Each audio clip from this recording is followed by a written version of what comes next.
Hey everyone. On the story for today. I was the family disappointment. Now my addicted sister needs me, and my parents want me back. 3 years ago, at my sister's graduation party, I was left feeling utterly embarrassed by my own parents when they humiliated me in front of everyone. This event, surrounded by our close friends and family, was supposed to be only about my older sister, Amelia. She had just graduated from college and had secured an amazing job which she was very excited to start with. When my parents stood up to deliver a speech in her honor, I expected words that would celebrate her accomplishments only. After all, she had worked hard to reach this milestone, and she deserved every bit of recognition that night. In their speech, when they began to speak about my sister as one of the greatest blessings in their lives, I wasn't really all that surprised. I was old enough to have accepted the fact that my parents loved Amelia more than me. She had always been the more accomplished daughter, the one my parents compared me to every day. But then my parents began to joke in their speech about how they should have stopped getting pregnant after having Amelia because according to them, the second-borns are usually always useless anyways, and how with just Amelia in their life they could have spent more time and energy on her instead of wasting it on me. I was stunned to hear them say such hurtful things openly and carelessly while I was sitting right there. I looked around the room, hoping that maybe anyone would notice how upsetting their words were, but all I saw were the faces of my family, laughing along as if this cruel comparison was nothing more than harmless humor.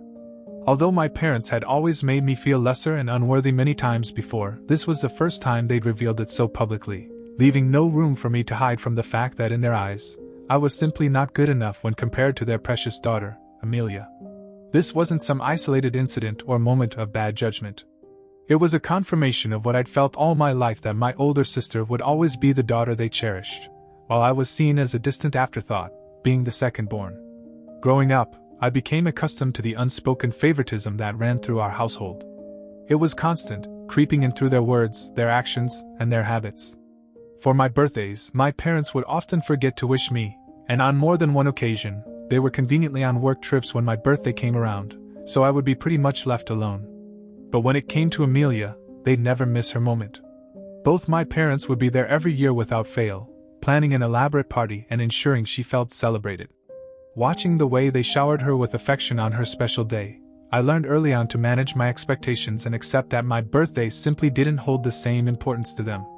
Since I was always an outgoing child, I was often told by my parents that I was troublesome or annoying for simply being who I was. I was scolded for things as small as being too talkative or expressing my interests openly, and labeled as difficult because I didn't fit the quiet, demure mold they seemed to prefer. In contrast, Amelia's reserved nature and introverted habits were praised endlessly.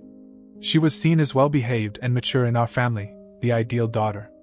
As a result, over the years, she was the one they showcased and paraded around in front of everyone, while I was the one they often critiqued. I tried, for a time, to live up to the image my parents seemed to want. I put in the effort, hoping that if I acted differently, achieved more, or followed the path they'd laid out, they might eventually see me in a new light. But as I grew older, it became clear that I couldn't simply mold myself into a copy of Amelia. We were two different people, and no matter how much I tried, I couldn't become her. Eventually, I just gave up and instead tried to grow accustomed to their constant admiration for her, the way they'd brag about her accomplishments to anyone who'd listen while ignoring everything that I have ever done. However, all those moments, cutting as they were, had at least been kept within the family. My parents had never humiliated me in front of others, so I was taken aback by how casually they seemed to embarrass me during their speech for Amelia's graduation. This was the first time they had let the entire extended family see just how little regard they had for me. What stung me even more was that not one single member in my entire family spoke up or told my parents how this was inappropriate. No one even so much as gave me a sympathetic look after my parents made those jokes at my expense. My parents continued to shower Amelia with praises, their voices filled with pride that I had never seen directed my way. Then, they proudly announced that they had bought her a graduation gift, a brand new car. Something she had always dreamt to have. The room erupted into applause, cheers, and laughter, with everyone's attention fixed on Amelia as she hugged my parents, brimming with joy and gratitude. The three of them looked so happy. At that moment, I felt like an outsider in my own family. The strange thing is that I have never harbored any jealousy towards Amelia. We'd always gotten along well enough, and I truly believe that whatever good came her way, she deserved it. But that speech, that broke me. If you're wondering whether I confronted my parents after that humiliating speech, the answer is yes, I did. For years, I had quietly endured their favoritism, their disregard, and their hurtful remarks. I internalized all of it, convincing myself that maybe if I just kept quiet, if I just tried to be strong and not make a fuss, things might get better. But that night after the speech, after being made the butt of their joke in front of everyone, I finally reached a breaking point. I was tired of holding everything in, tired of pretending like their words didn't hurt me anymore. So, I decided I couldn't keep silent any longer. I gathered the courage to speak up, thinking maybe my parents would see how deeply their actions had affected me. I wanted them to understand. I wanted them to recognize the hurt they had caused over the years and acknowledge the embarrassment I felt at that moment, to at least show that they cared enough to listen to me. I thought that if I expressed my feelings, they might regret what they said, or at least feel remorse for making me feel so insignificant. But when I finally confronted them, I was met with a cold, dismissive response. They barely gave my words any thought. Instead of empathy or an apology, they told me I was overreacting, as if the years of being overlooked and belittled could be shrugged off so easily. They acted as though my feelings didn't matter, as though I had no right to be upset with them. My dad went so far as to tell me he had nothing to be proud of when it came to me, and that I shouldn't hold it against them if they felt disappointed by who I was. I remember the way he said it, so matter-of-factly, as though my life didn't matter to him. On the other hand, my mom pointed out that I was being too needy by getting upset over something so trivial like this and asked me to stop overreacting. It was like my parents were insinuating I hadn't even earned the basic respect of being their child because I hadn't accomplished enough, that I was somehow less deserving of their pride or love than Amelia simply because I wasn't her. The matter even got back to my sister, who sided with my parents, obviously insisting that I was being too harsh on them. She told me that I should not be this upset about their graduation speech since it was just a harmless joke. She even said something that cut me to my core, something I will never forget. Amelia told me that if I had just studied and worked hard like she had, maybe I could make them proud too. Those words stung more than anything else. The implication that I hadn't tried hard enough to earn their respect was devastating. She made it sound so simple, as if all the years of effort I had put in were invisible to her, as if my struggles and my own attempts to find my place didn't count for anything. As my older sister, I had expected her to protect me in some way, but she didn't do that. Hearing that from her felt like betrayal. Looking back, that conversation changed everything. I realized after that I was done with my family, done trying to gain their approval, done explaining myself, and done waiting for love or validation that would never come. From that day forward, I directed all my energy into building something for myself. I poured myself into my studies, focusing on the things I could control, the things that could lead me to a better future. 2 years later, all of that work paid off when I got accepted into my dream college on a full scholarship, an accomplishment that was mine alone. It was an achievement that belonged entirely to me, a result of my hard work, my dedication, and my refusal to let my family's neglect define who I was. I had earned that success, and for the first time it felt like I had done something that was truly mine. My parents were stunned when I gave them the news, almost as if they had never even expected me to go to college in the first place, let alone with a scholarship. My sister checked my acceptance letter twice as if she couldn't quite believe I could actually achieve something on my own. Clearly all of them had underestimated me, and I felt a sliver of satisfaction watching their disbelief faces. However, my mom then turned my mood sour by mentioning how it was a good thing I had received a full scholarship since they hadn't set aside any college fund for me anyway, so this solved all of their problems. I just shook my head at her comment. My parents had no problem covering my sister's education, yet didn't have the consideration to save anything for mine. When it was time for me to move out, I just packed up and left home to move into my college dorm. Since that day, I made a conscious decision to cut off all communication with my parents and my sister, Amelia. I didn't feel the need to explain my reasons to them. After all, they had shown time and again that my feelings, my perspective, and my worth didn't matter to them. Why should I exhaust myself trying to make them understand something they had proven incapable of even acknowledging? There was no apology that could erase the years of neglect and hurt they had inflicted on me, and since they hadn't even offered one, I knew trying to reason with them was futile. In the weeks and months that followed, my family reached out repeatedly, sending me emails and messages. At first, I was tempted to open them with a faint hope that maybe they had reflected on their actions and had reached out to make amends. But each message was just a bitter reminder of who they were. Instead of taking responsibility for the years of emotional pain they had caused, their emails were filled with attempts to gaslight me into believing I was the one being unreasonable. They insisted I had overreacted, painting my decision to cut ties as immature and impulsive. The underlying tone of their words always circled back to the idea that I was wrong for cutting them off, that I was the one breaking up the family. As a result, I have never bothered replying to any of them. Now my college so far has been going great. I've been able to focus entirely on my studies, my interests, and most importantly, on building friendships with people who see and value me for who I am. I have taken up a part-time job working at a local diner so I can save money for my future. It's nice to meet new people at the diner and talk about their lives. Since cutting off my family, I've poured myself into my classes, my social life, and everything my new environment has to offer, filling my days with meaningful experiences. I genuinely haven't spent even a single moment missing them, or wondering how they're doing. So yesterday, out of the blue, when I received an email from my parents, I was surprised. They had stopped writing to me a long time ago since I had not even once replied to any of their previous emails. In this email, my parents urged me to contact them immediately as they had some grave news to share with me. Despite everything, despite the years of hurt and rejection, I felt my chest tighten. I couldn't shake off the nagging feeling that something terrible had happened. My heart started racing, and all I could think about was the possibility that someone in the family might have fallen seriously ill, or worse, passed away. Despite my resolve to keep them at a distance, the concern got to me. I picked up the phone, unblocked them, and called them back immediately, my heart racing as I braced myself for whatever news they were about to deliver. My parents told me that the news they wanted to share with me was about my older sister, Amelia, who is going through a severe personal crisis. Apparently, they've discovered that she's been battling drug addiction, something that has taken a devastating toll on her life. According to them, her addiction has spiraled to the point where she's lost her job, drained her savings, and now finds herself with no resources or options left. This news was a complete shock to me as I had no inkling that anything like this was happening to my sister Amelia in my mind. Had always been the high-achieving, dependable sibling, the one who had their lives together. But now the same sister had a drug addiction.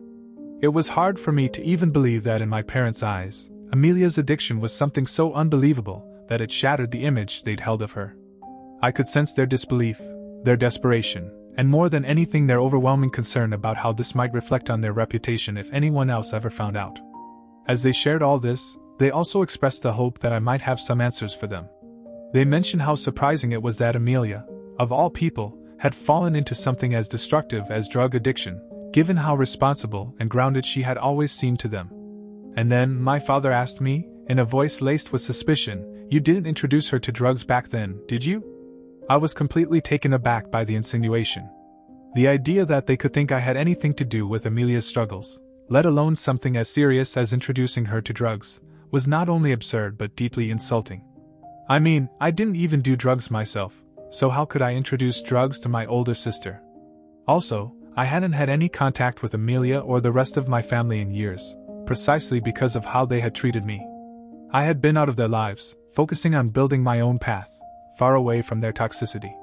Yet now, in the face of their perfect image of Amelia cracking, they were quick to look for someone else to blame, and apparently, I was the easiest target to point fingers towards as always. I told them how ridiculous they were to even suspect me and asked them to talk to Amelia before assuming anything. Throughout our conversation, I noticed how my parents seemed more fixated on the shame they feared it might bring to the family if Amelia's news came out. My mother, rather than showing concern about my sister, seemed fixated on the embarrassment she felt over my sister's secret habit. She kept talking about how shocking it was to discover this side of her perfect daughter, and how people would talk if they ever found out. My mom then began pleading with me to come back home so I could help them take care of Amelia, since she and Dad felt overwhelmed and unprepared to handle the situation with my sister. I mean, what do we even do? I feel so ashamed of her. So maybe you can talk to her for us. My mom asked me as if this was a valid request to make to me after years of being in no contact. I told them plainly and without sugarcoating my words, I could not help Amelia. She needs professional help. My sister is battling something as serious and complex as addiction, which can't simply be solved with family intervention at home. I stressed that if they truly cared about her well-being and wanted to support her to get over her addiction, the best and most compassionate thing they could do would be to send her to a treatment center where experienced professionals could guide her recovery. But my father immediately shot down the idea of sending her to rehab, practically shuddering at the notion of their family's good name being tarnished by her admission into a treatment center. He argued that sending her to a place like that would only serve to destroy their reputation in front of others.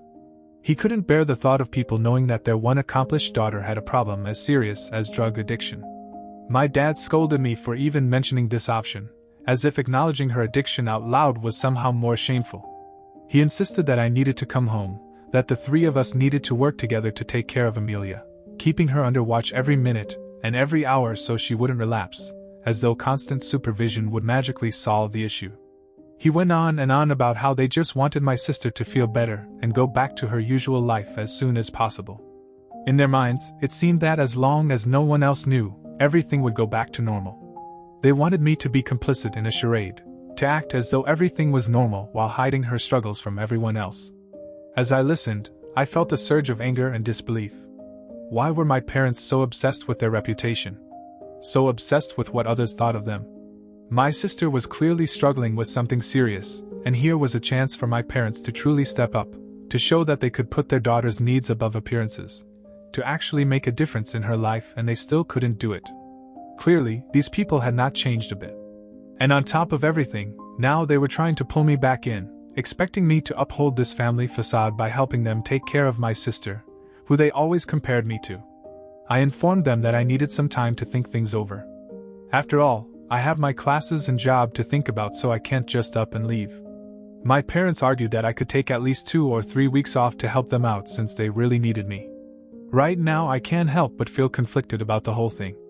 A part of me wants to make sure that Amelia is okay, to find out if there is anything I can do for her. But another part of me just wants to be selfish and let my parents handle their golden child all on their own. Even now they are more concerned with saving face than truly addressing the heart of the issue. So I don't know if I can be much of a help either if I refuse to go back home and take care of my drug-addicted sister. Okay, wow, I didn't expect this story to blow up. I have received hundreds of comments, and it's taken me some time to go through them. I would like to clarify a few things. I don't hate my sister. In fact, I genuinely care about her and truly want to help her. However, over the past 3 years, I've experienced a level of peace and stability that I hadn't felt before, all because I've had no contact with my family. Reconnecting with my sister means opening the door for my parents to re-enter my life as well, and that's something I'm dreading. For everyone asking how my sister ended up struggling with drug addiction and wondering if this is something she may have been dealing with for years, maybe even before my parents recently found out, I honestly don't know for sure. According to me, Amelia was clearly the golden child, praised and upheld as the perfect daughter. This kind of pedestal often comes with immense pressure to maintain that image, leaving little room for vulnerability or failure. If Amelia felt that her worth was tied solely to her accomplishments and how others perceived her, any setback, no matter how small, might have been devastating. I guess over the years, drugs could have become her coping mechanism to escape the weight of those expectations or the fear of letting our parents down. The thought that my sister might have been silently struggling all this time without telling me makes me feel even sadder. I wish she had felt she could be open with me earlier. I would have wanted to be there for her, to help her find a way through it before things got to this point. It just leaves me feeling helpless, like there's this huge part of her life I didn't know about and maybe could have supported her with if I'd known. Also, my parents are high-achieving individuals themselves, so that is the reason why they expected the best from me and my sister from a very young age. I need some time to think about everything and will update if something more happens. After a lot of internal debate and encouragement from some of the comments I read, I decided to reach out to Amelia. Despite everything, she is my sister, and I felt it was important to hear from her directly rather than basing my decisions on my parents' version of events. I sent her a text first, just a simple message asking if she wanted to talk. It took her a few hours to reply, but when she did, she agreed to a phone call. When we finally spoke, the voice on the other end of the line sounded like a shadow of the sister I remembered. Amelia was quieter, hesitant, and there was a heaviness in her tone. She opened up bit by bit about what she'd been going through. Amelia admitted to struggling with addiction for the past few years. It started shortly after she graduated and began working at her law firm. Because she had always been the perfect, high-achieving daughter, she struggled to maintain that status at work as well by always working harder than others to please her boss, in the hopes that she might get more recognition or promotion. However, eventually she started to feel exhausted and burn out. But even then, Amelia felt she could never falter, never slow down, and certainly never ask for help because she had to live up to the expectations everyone had placed on her. When the stress became unbearable, a friend introduced her to recreational drug use as a way to unwind. What began as occasional use spiraled into dependency before she even realized what was happening. Amelia also revealed that, for the longest time, she felt trapped. She couldn't admit to our parents that she was struggling because she knew how they would react. Their constant emphasis on appearances and their unwillingness to acknowledge anything that didn't fit their narrative left her feeling isolated. Even when she began losing control, she kept up the facade, pretending everything was fine. It wasn't until she spiraled into using drugs, lost her job, and depleted her savings that she couldn't hide the truth anymore. She told me how embarrassed she was to even admit this to me and asked me if I was judging her as hard as she was judging me. Hearing her story was heartbreaking. For the first time, I saw that the pedestal our parents had placed her on wasn't a privilege. It was a prison.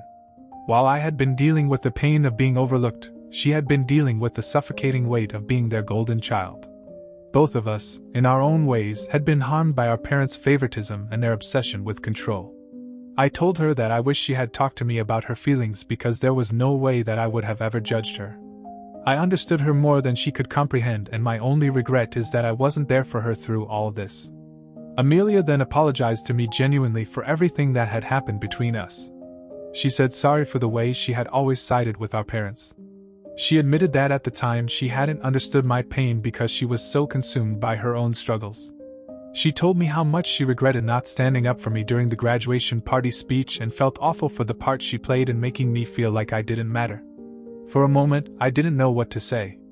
Part of me wanted to hold on to the anger I'd carried for so long, to remind her of how much her words had hurt. But the bigger part of me, the part that had always cared and looked up to my sister, just felt sad for everything we both endured. I told her I appreciated her apology and that I didn't blame her. After all, she had been as much a victim of our parents' toxic behavior as I had, just in a different way. Amelia told me she's scared about the future and uncertain about whether she can recover. She feels like she's let everyone down, but more than anything, she's afraid of letting herself down. She said she wanted to go to rehab but felt stuck because our parents were so opposed to the idea. They had convinced her that admitting herself to a treatment center would bring shame to the family, and she didn't want to disappoint them even further. I told her as firmly as I could that she needed to prioritize herself and her recovery above anything else. I explained the same thing that I had told our parents, that addiction isn't something she can overcome alone, and professional help is not only necessary but also the best chance she has at getting her life back on track. She seemed hesitant, but I could tell my words resonated with her. I offered to help her research treatment options and even suggested that if she wanted, I could help her find a program far away from our hometown where she wouldn't have to worry about gossip or judgment from anyone. I reassured her that there was no shame in seeking help and that she deserved to take this step for herself, not for anyone else. By the end of our conversation, Amelia sounded lighter, almost as if the act of sharing her truth with me had lifted some of the burden she'd been carrying. She thanked me for reaching out and promised to think seriously about what we'd discussed. I told her I'd be here for her. Hello, everyone. After speaking with Amelia, I feel so much better. I wish we could have reconnected years ago. Anyways, Amelia has agreed to finally get herself admitted to a treatment center far away from our home. My parents are furious at her for this decision, and they are also pissed that I am suddenly supporting her. They cannot fathom that Amelia and I are now talking to each other behind their backs. My parents have threatened that if Amelia doesn't recover from her drug addiction even after going to the center, then they are going to blame me for foolishly pushing her to this decision. For now, I've decided to help Amelia from a distance. I'll continue to support her emotionally and check in on her regularly, while she recovers. If our relationship continues to improve, then I will definitely visit her in the future. As for my parents, I'm going to go back to no contact with them after this. I won't let them drag me back into their web of control. I hope this will be the wake-up call they need to finally reflect on their actions, but honestly, I'm not holding my breath. Well folks, that will be all for today. I hope you enjoyed today's video. Don't forget to like, comment and subscribe. Stay safe everyone.